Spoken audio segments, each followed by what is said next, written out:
السلام علیکم دوستوں، میں ہوں علی راستہ۔ تو آرمی چیف کی جانب سے بڑی خبر ہے جو احمد نورانی نے بہت کھول کر رکھ دی ہے، انہوں نے پورا سچ بتا دیا ہے۔ آرمی چیف عاصم منیر کو جو ہے بہت زیادہ عمران خان سے بہت پسند کرتے تھے آرمی چیف، اور عمران خان سے اپنے تعلقات بہتر کرنا چاہتے تھے۔ اور جب عمران خان نے وزیر اعظم تھے تو وہ یہی چاہتے تھے کہ جو آرمی چیف ہے مجھے بنایا جائے، یعنی کہ عاصم منیر کو جو ہے بنایا جائے آرمی چیف، یعنی کہ فیض حمید کو نہیں بنایا جائے اور مجھے بنایا جائے۔ ان کے تعلقات عمران خان سے اچھے کیوں نہ ہو سکے؟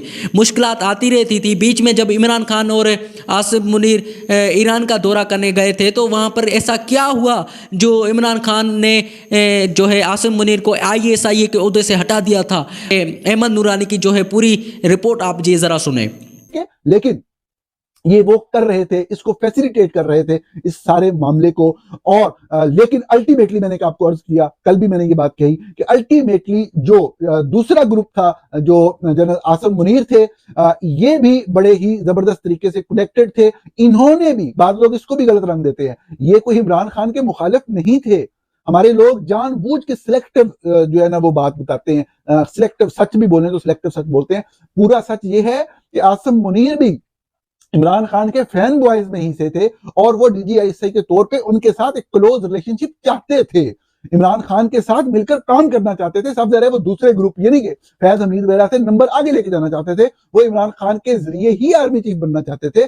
لیکن ایک واقعہ ہوا جو میں آپ کے سامنے بیان کر چکا ہوں کہ جب ایران کا ایک دورہ ہوا تو اس میں یہ ISI کی طرف سے وہاں گئے، ان کا اپنا کوئی بغض تھا، کوئی ان کا اپنا ذہن تھا، شاید کوئی فرقہ وارانہ بات ان کے ذہن میں ہو یا جو بھی ہو، ان کا رویہ اور ان کے الفاظ کا استعمال بہت سخت تھا ایرانی حکام سے بات کرتے ہوئے۔ میں کمپلیٹ تفصیل سے آپ کو یہ ساری سٹوری پیش کر چکا ہوں، اور انہوں نے بعض الزامات لگائے ایرانی حکام کے اوپر، جس کو یہ جسٹیفائی نہیں کر سکے، ان کے پاس سبسٹینشیٹ کرنے کے لیے کوئی ایویڈنس نہیں تھا۔